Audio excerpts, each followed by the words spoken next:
How could I possibly take any pleasure in those things that led me to so dreadful a place?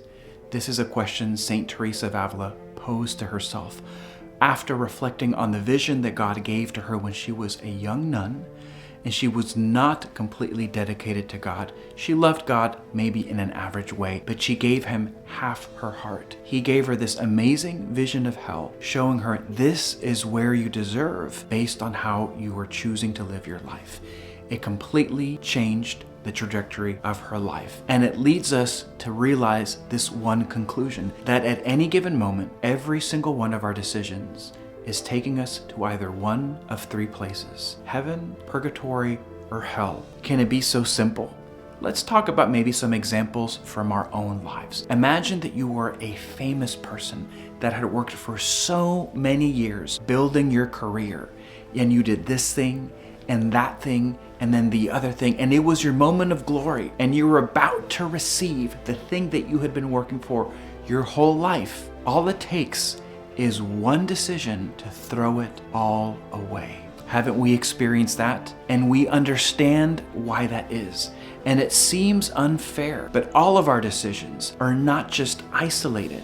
They actually all add up. It's very simple math. 1 + 1 + 1 + 1. So even if you've been living an amazing life and your final decision is towards hell, that decision isn't isolated on its own. It's actually been building up. And you can see in all your prior decisions how you were actually going in that direction. Except when we're in the moment, we're not aware of it. So if you were that famous person, you could understand that perhaps you've been doing all these amazing things, but something was left unchecked. And it's the same with us. It's the same with that person that perseveres to the end. And that final decision is amazing. It's glorious. It's saintly. It's worthy of heaven. That decision isn't in isolation. They have been building up to it. They have been preparing themselves.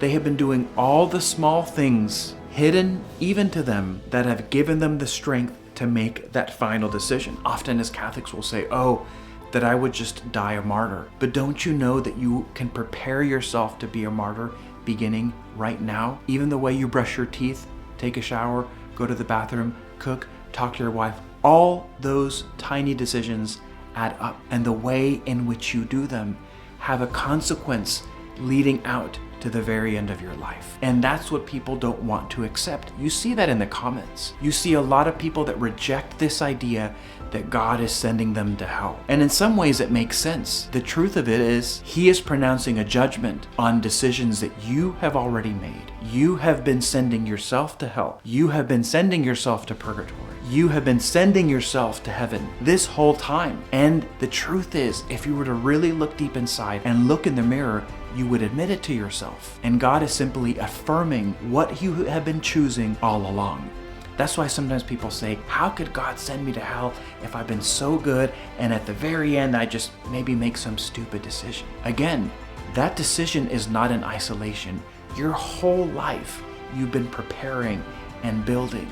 And if you've used all that to then make that final choice, clearly you left something out. And God is affirming a whole string of decisions. This is why it's so important, for instance, when you parent, that your small children begin being raised right. And every parent that knows this, every parent that's a good parent knows that a good child begins at birth in the way they act, in the way you raise them. Or a spoiled child, a person can look at a child at 2 years old and know what they will turn out to be when they're 20.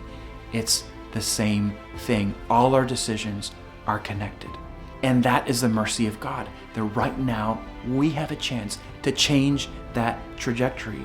Even if you've been choosing hell your whole life, even if you've been choosing purgatory your whole life, you can still send it in the direction of heaven. You can still choose Jesus and go in the path of being a saint. That is the amazing thing of God's mercy. There was an amazing author that stated it like this: those that get to heaven, they will be telling God, thy will be done. Because God wants us to go to heaven. And those that are going to hell, whether they know it or not, God will be telling them, thy will be done. Because it is the decision of those that go to hell. It is their choice. God has tried to reach out to you so many times. God has pleaded with you humbly and mercifully.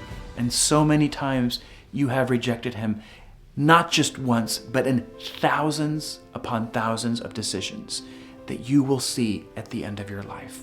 My friends, we are not judged by one decision alone. All our decisions are taking us to one of three places. Today, make your choice.